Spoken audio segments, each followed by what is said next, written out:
Hello friends, welcome to this video. In this video we will start the next point, that is the process scheduling.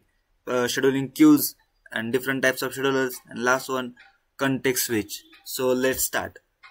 Process scheduling. Process scheduling.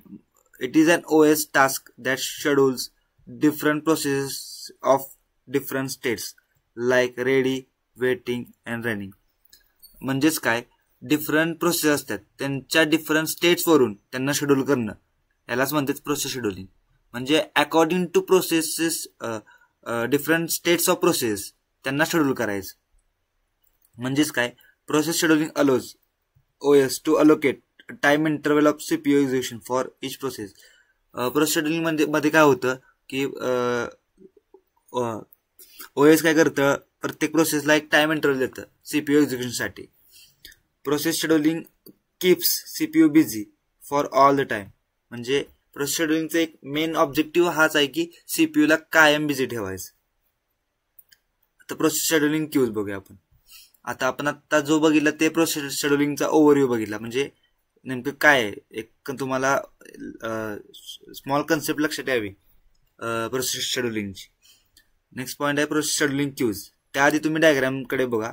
Diagram वरून नुसता आता diagram बघूया, त्याचं explanation नंतर बघूया आपण. Diagram मध्ये काय आहे, इथं जॉब क्यू दिलेला आहे, इथं रेडी क्यू दिलेला आहे, आणि इथं CPU आहे, आणि इथं IO वेटिंग क्यू आहे. म्हणजे प्रोसेस शेड्यूलिंग क्यूज बघायचे तुम्हाला, डिफरंट टाइप्स ऑफ क्यूज बघायचे, शेड्यूलिंगची क्यूज. मग तुम्हाला त्यासाठी ही डायग्राम काढणं खूप इम्पॉर्टंट आहे. ही डायग्राम वरून तुम्ही एक्सप्लेनेशन तुमच्या भाषेत जरी लिहिलं तर तुम्हाला 5 पैकी 5 मार्क भेटू शकतात. आणि विचारला जातो प्रश्न different types of scheduling queues साठी. सो इथं job queue, ready queue, CPU, इथं लॉंग टर्म शेड्यूलर आहे ह्या दोघांमध्ये. ह्या दोन क्यू मध्ये शॉर्ट टर्म शेड्यूलर आहे.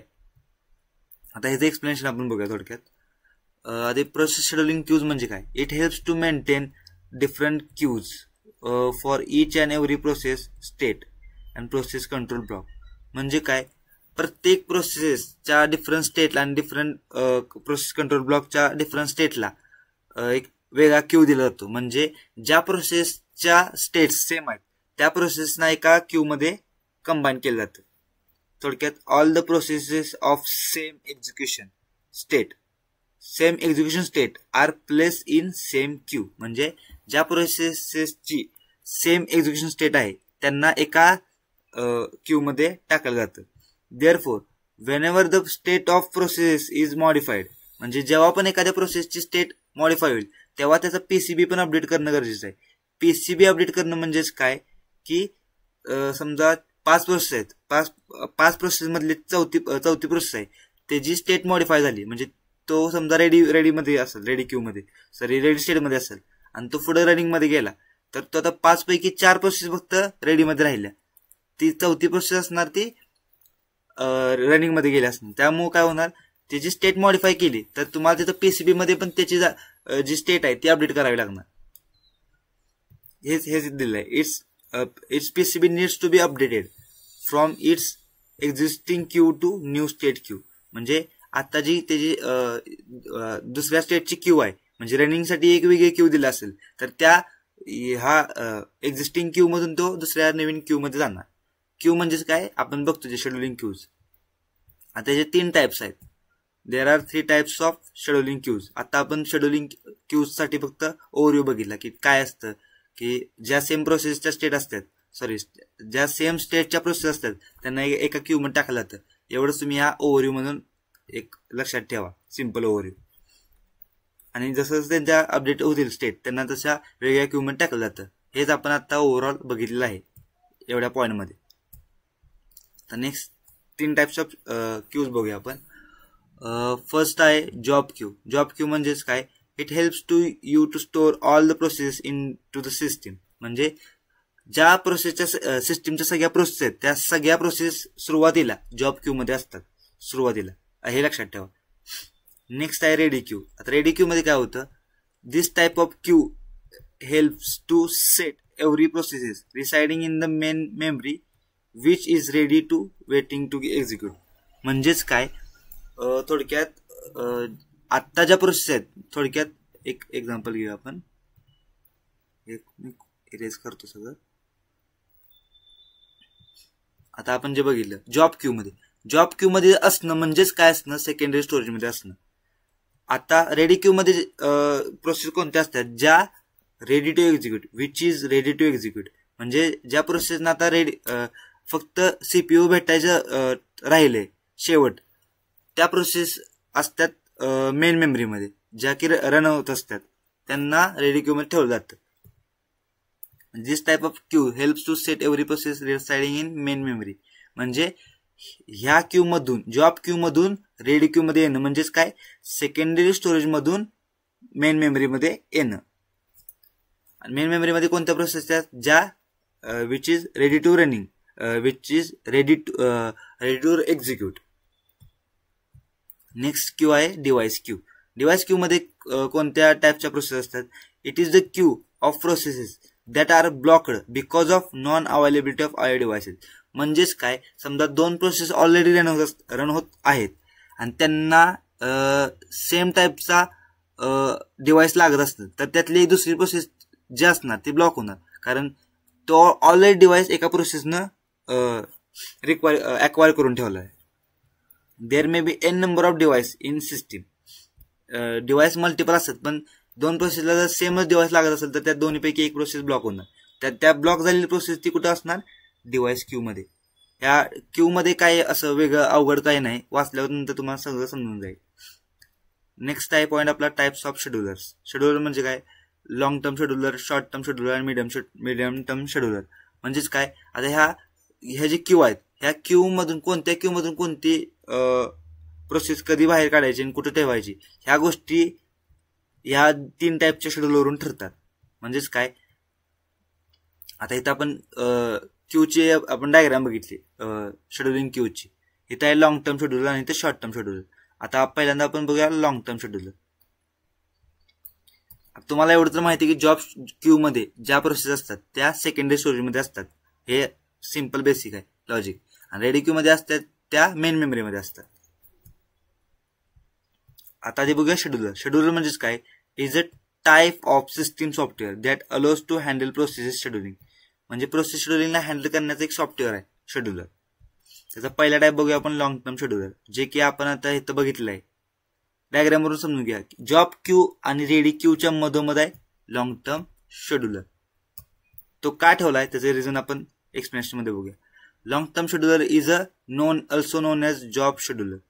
ह्याला जॉब शेड्यूलर सुद्धा असं म्हणतात, कारण ज्या जॉब आहेत, जॉब क्यू मध्ये ठेवलेल्या आहेत, त्यांना शेड्यूल करण्याचं काम कोण करतं, long term scheduler. This scheduler regulates a program and selects process from job queue. Job queue मधून तो प्रोसेस सिलेक्ट करतो. म्हणजेच काय, दॅट इज लिहिले बघा मित्र, that is secondary storage. Job queue म्हणजेच काय, secondary storage. And loads them into main memory. Main memory म्हणजेच काय, तर तुमचा ready queue for its execution. म्हणजे लॉंग टर्म शेड्यूलर त्या दोघांमध्ये का ठेवला ह्याचं रिझन तुम्हाला आता समजलं असेल. जॉब क्यू आणि रेडी क्यू मध्ये का ठेवला असेल, तर त्या दोघांच्या मधोमधच काय आहे, ह्याचं रिझन हेच आहे की तो काय करतो, जॉब क्यू मधून प्रोसेस घेतो आणि मेन मेमरीमध्ये टाकतो. कशासाठी, ज्या आता तयार आहेत एक्झिक्युशनसाठी त्या प्रोसेसला तो टाकतो. It also control the degree of multiprogramming. मल्टीप्रोग्रामिंगचं कंट्रोल करतं डिग्री तुमचा हा long term scheduler. The main goal of long-term scheduler is to occur balanced mix of jobs like processor-related jobs and IO-based jobs, which improves degree of multiprogramming. Multiprogramming मध्ये काय, वेगवेगळ्या तुमची process IO related task पण करते किंवा CPU related task पण करते. त्यांनाच म्हणतात CPU रिलेटेड जॉब्स किंवा IO रिलेटेड जॉब्स. ह्या दोन्हींचं मिक्स एक्झिक्युशन करणं म्हणजेच काय, डिग्री ऑफ मल्टीप्रोग्रामिंगला कंट्रोल करणं. हे कोण करतं, तुमचं लॉंग टर्म शेड्यूलर. कारण ते एका जॉब क्यू मधून ज्या प्रोसेस आता तयार आहेत एक्झिक्युशनसाठी, रेडी टू स्टार्ट एक्झिक्युशन, त्यांनाच तो रेडी क्यू मध्ये आणतो. आणि ज्या समजा आयओ मधून स्विच झाला सीपीयू मध्ये, तर त्यांना लगेच रेडी क्यू मधून सेकंडरी स्टोरेज मध्ये आणण्याचं काम पण लॉंग टर्म शेड्यूलर करतो. आता नेक्स्ट शेड्यूलर आहे तुमचा short term scheduler. Short term scheduler त्यालाच काय म्हणतात, सीपीयू शेड्यूलर. त्याला काय म्हणतात सीपीयू शेड्यूलर हे बघूया आपण. The main goal of short term scheduler is to boost system performance according to set criteria. त्यांच्या क्रायटेरियानुसार हा जो शेड्यूलर आहे तो तुमच्या सीपीयूचं परफॉर्मन्स बूस्ट करतो. This helps to select group of processes that are ready to execute and allocate CPU to one of them. हा शॉर्ट टर्म शेड्यूलर आता इथं पण बघितलं. त्या डायग्राम कडे येऊया आपण परत. डायग्राम मध्ये बघितलं आपण शॉर्ट टर्म शेड्यूलर कुठे ठेवलाय, रेडी क्यू आणि सीपीयूच्या मध्ये ठेवलाय. तो काय करतो, ज्या काय प्रोसेस सीपीयू तुमचा फ्री झाला की तो अकॉर्डिंग टू सेट क्रायटेरिया इथे लिहिले बघा. ह्या गोष्टी लक्षात, म्हणजे ह्या गोष्टींवर फोकस करा तुम्ही त्या सेंटेन्सवर. एकच सेकंद मी इरेज करतोय. आता अकॉर्डिंग टू सेट क्रायटेरिया म्हणजेच काय, जे तो आपण वेगवेगळे अल्गोरिदम बघणार आहे पुढच्या चॅप्टरमध्ये, की त्या अल्गोरिदमच्या बेसिसवर तो काय करतो, सीपीयू अलोकेट करतो कुणाला, प्रोसेसला. म्हणजेच काय, इथं जो तुमचा शॉर्ट टर्म शेड्यूलर ठेवलेला आहे मध्ये, कुणाच्या मध्ये ठेवला, रेडी क्यू आणि सीपीयू. रेडी क्यू मध्ये कोणत्या प्रोसेस आहेत ज्या आता तयार आहेत एक्झिक्युशनसाठी, फक्त त्यांना सीपीयू अलोकेट झालेला नाही. मग सीपीयू हा त्यात समजा 4 प्रोसेस असतील ह्याच्यामध्ये, तर 4 प्रोसेस पैकी सीपीयू कुणाला द्यायचा हे अकॉर्डिंग टू सेट क्रायटेरिया, म्हणजे अल्गोरिदमनुसार ठरतं की सीपीयू आता कुणाला द्यायचा एक्झिक्युशनसाठी. हे काम कोण करतं, तर शॉर्ट टर्म शेड्यूलर करतो तुमचा. म्हणून सर त्याला सीपीयू शेड्यूलर म्हणतात, की सीपीयू कुणाला द्यायचा, कोणत्या प्रोसेस द्यायचा, हे हा शेड्यूलर ठरवतो, short term scheduler. This helps to select group of process that are ready to execute and allocate CPU to one of them. म्हणजे त्या 4 पैकी किंवा त्या ग्रुप पैकी कुणाला द्यायचं सीपीयू हे हा short term scheduler ठरवतं.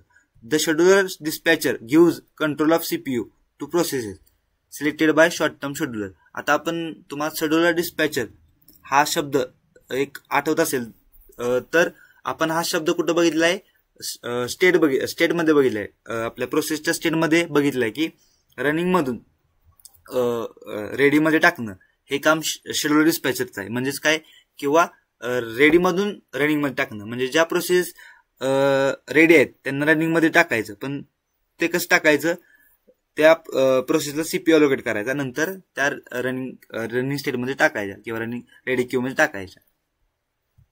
Next point आहे आपला मीडियम टर्म शेड्यूलर.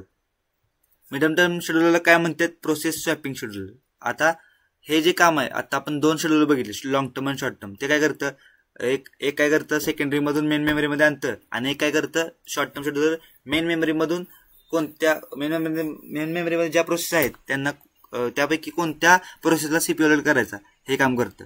आता हा जो मीडियम टर्म शेड्यूलर आहे ह्याचं थोडंसं काम वेगळं आहे, ह्या 2 शेड्यूलरपेक्षा ह्याचं काम वेगळं आहे. काय आहे, ह्याचं काम आहे process swapping scheduler. Process swapping म्हणजे काय करतं आपण बघूया. It helps to OS to swap out the process from main memory. In this scheduler running processes may become suspended because of non available I devices.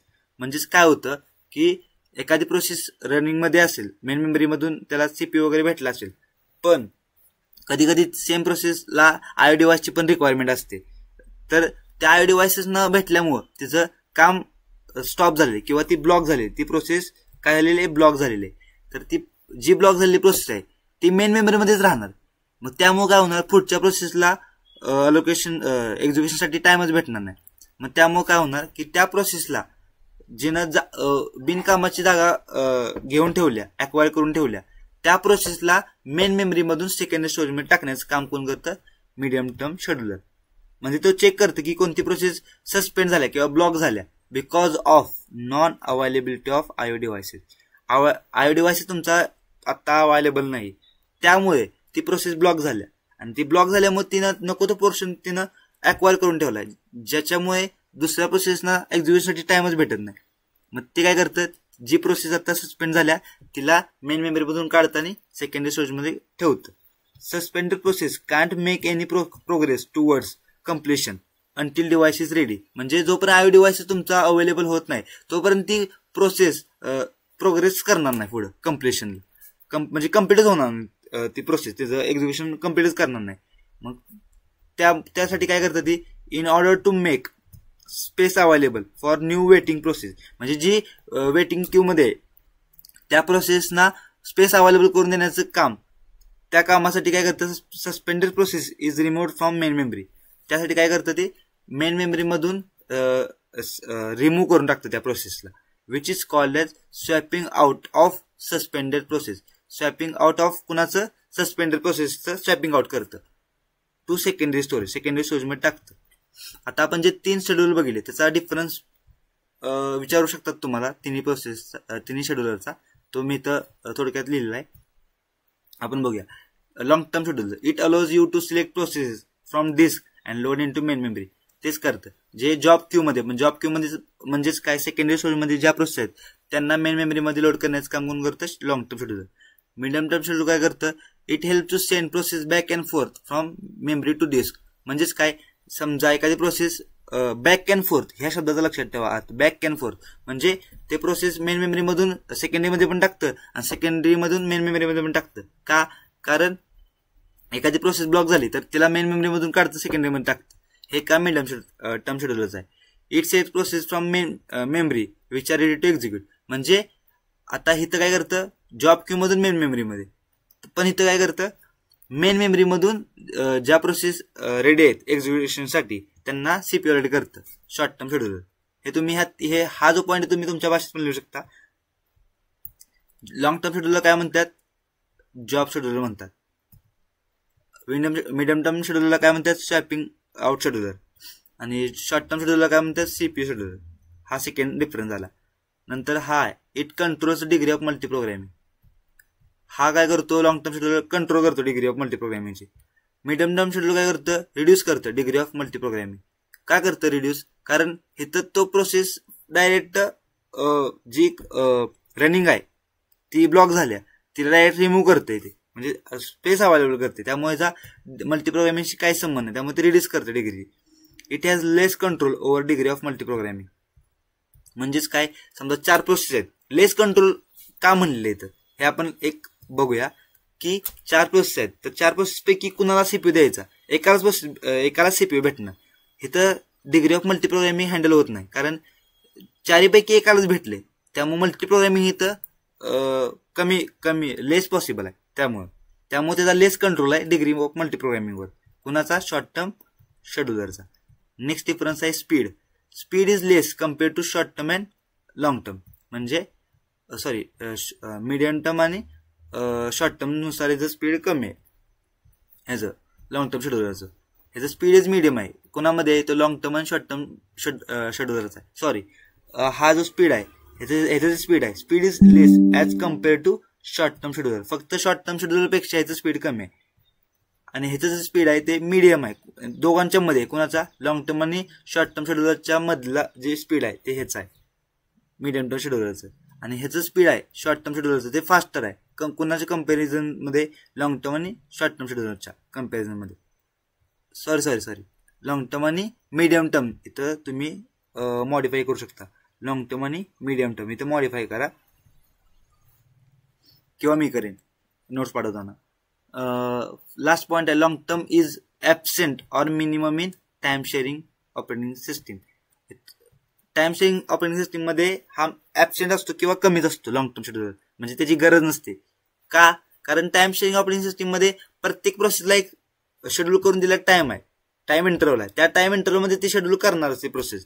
त्यामुळे इथं शेड्यूलरची गरज नाही की कोणत्या प्रोसेसला कधी सेकंडरी मधून मेन मेमरीमध्ये आणायचं, मेन मेमरीमधून शेड्यूल सेकंडरी मध्ये आणायचं. ते ऑटोमॅटिकली होणार, कारण त्याचं टाइम सप्लाय इंटरव्हल, तर ती ऑटोमॅटिकली त्याचं एक्झिक्युशन थांबवणार आणि दुसऱ्या प्रोसेसला चान्स येणार. त्यामुळे शेड्यूलरची गरज नाही.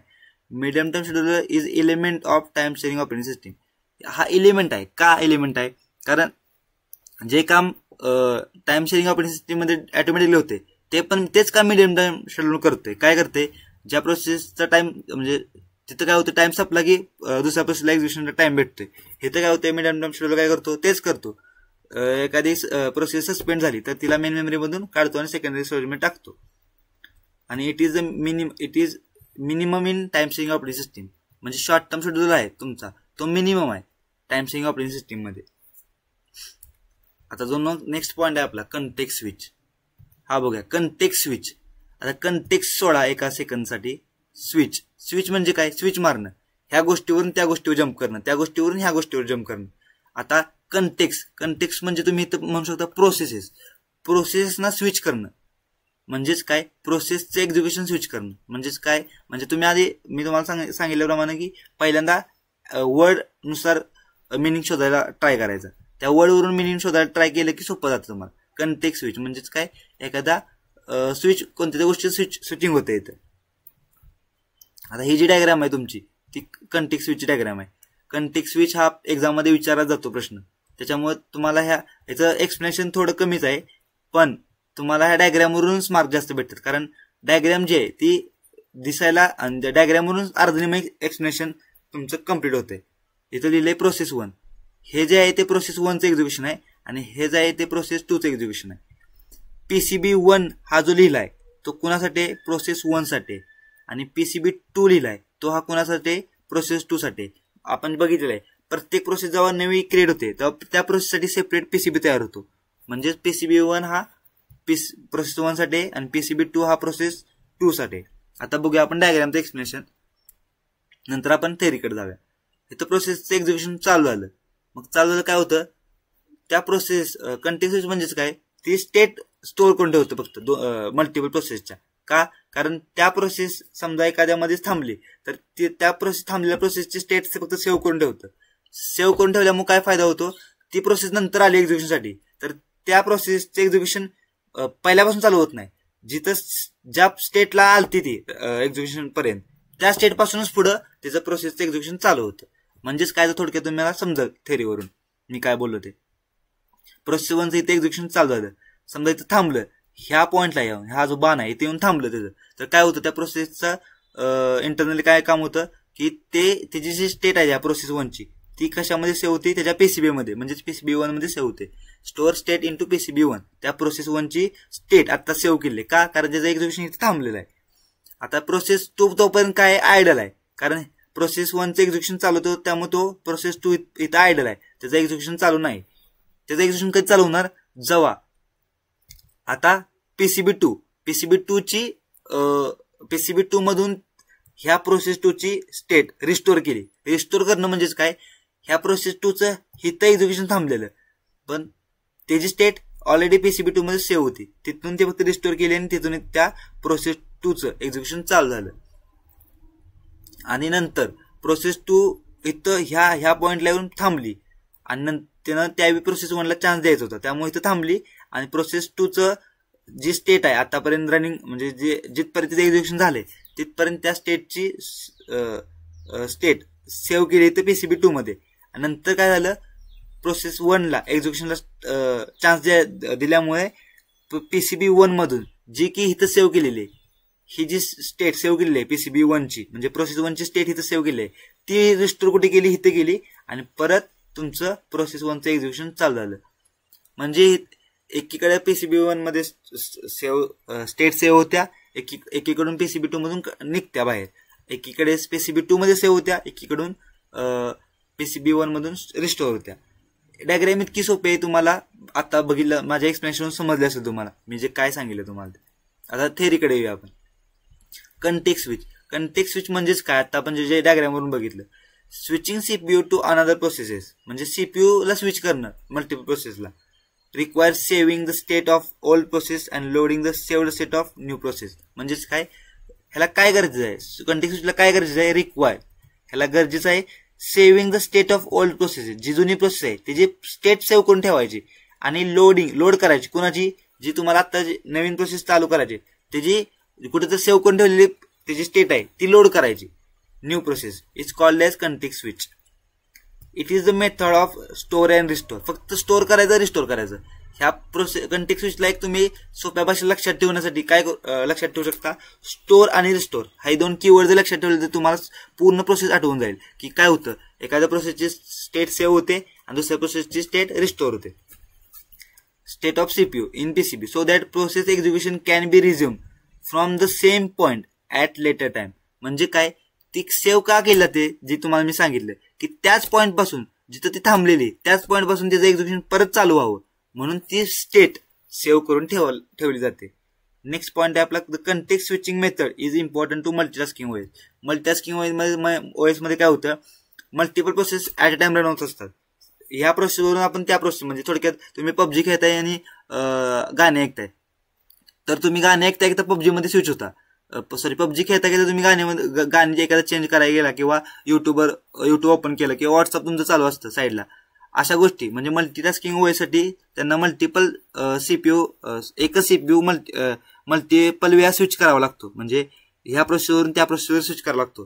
तर स्विच करताना आता तुमची समजा तुम्ही गेम घेताय आणि गेम मध्ये तुम्ही आता मध्ये कुठेतरी खेळताय आणि तुमची एखादी लेवल अप झाली आणि नंतर तुम्ही नेक्स्ट लेवलला चालू केले गेम खेळण्यासाठी आणि तुम्ही मध्येच थांबला, मिनिमाइज केलं तुमचं. मी मोबाईलच्या दृष्टिकोनातून सांगतोय, मिनिमाइज करणं म्हणजे तुमचे ते स्क्रीन तुम्ही थांबवली आणि व्हॉट्सअपवर तुमचा एखादा मेसेज आला तर तुम्ही तो चेक केला, तर तुम्ही व्हॉट्सअपच्या प्रोसेसवर तुम्ही स्विच झाला. पण स्विच होताना ते गेम तुमची परत तुम्ही चालू केली तर तुमची परत गेम स्टार्ट पासून चालू होत नाही. जिथे तुम्ही थांबलेला गेम तिथूनच चालू होते. का? कारण त्या गेमची स्टेट कोणत्या तर त्या म्हणजे त्या गेमलाच काय म्हणले, प्रोसेस म्हणले, त्या प्रोसेसची स्टेट कुठेतरी त्याच्या पीसीबी मध्ये सेव्ह केली होती, त्यामुळे तुमची गेम आहे तिथूनच चालू होते. जर असं नसतंच पीसीबी वगैरे तर तुम्हाला गेम मधून बाहेर पडला आणि व्हॉट्सअप मेसेज चेक केल्यानंतर तुम्ही परत गेम मध्ये आला तर तुमची गेम परत चालू झाली असती. पण तसं होत नाही. आता मल्टीटास्किंग ओएस हेच काम आहे. म्हणजे कॉन्टेक्स्ट स्विच हे मल्टीटास्किंग ओएस मध्ये का गरजेचं आहे हे तुम्हाला मी आता सांगितलं सिम्पल एक्झाम्पल म्हणून. तुमचं रिअल लाईफ एक्झाम्पल लक्षात ठेवा की तुम्ही स्विच होत असतात गेमवरून व्हॉट्सअपवर, मग परत व्हॉट्सअप गेमवर येतात, पण गेम परत रिस्टार्ट होत नाही. जिथं तुम्ही थांबलेला गेम खेळता तिथूनच ते रिझ्यूम होतं, स्टार्ट होतं. Context switch is also known as process switch or task switch. ह्याला कॉन्टेक्स्ट स्विचलाच काय म्हणतात, प्रोसेस स्विच. कॉन्टेक्स्ट म्हणजेच काय तुम्ही रिप्लेस करू शकता इथं शब्द प्रोसेस स्विच किंवा टास्क स्विच. प्रोसेसला स्विच करणं म्हणजेच कॉन्टेक्स्ट स्विच करणं. आणि स्विच म्हणजे तुम्ही एक 2 ते 3 शब्दात लक्षात ठेवू शकता ही पूर्ण कन्सेप्ट आणि डायग्राम. कशी की कॉन्टेक्स्ट स्विच नावावरून की प्रोसेसला स्विच करायचं आहे, मग 2 प्रोसेस तुम्हाला लागणार एक्झाम्पलसाठी. तर 2 प्रोसेस काढायच्या इथं, तर एका प्रोसेसची एक्झिक्युशन दाखवायचं आणि एक्झिक्युशन होतं ते थांबवायची आणि तिची स्टेट लगेच सेव्ह करून ठेवायची. आणि त्या दुसऱ्या प्रोसेसच्या एक्झिक्युशनसाठी तुम्हाला काय करायला लागणार, ही रिस्टोर करायला लागणार पीसीबी 2 मधून. आणि मग हेच प्रोसेस, ही जी गोष्ट तुम्ही इथं केली तीच प्रोसेस तुम्हाला रिपीटेड इथं करायची.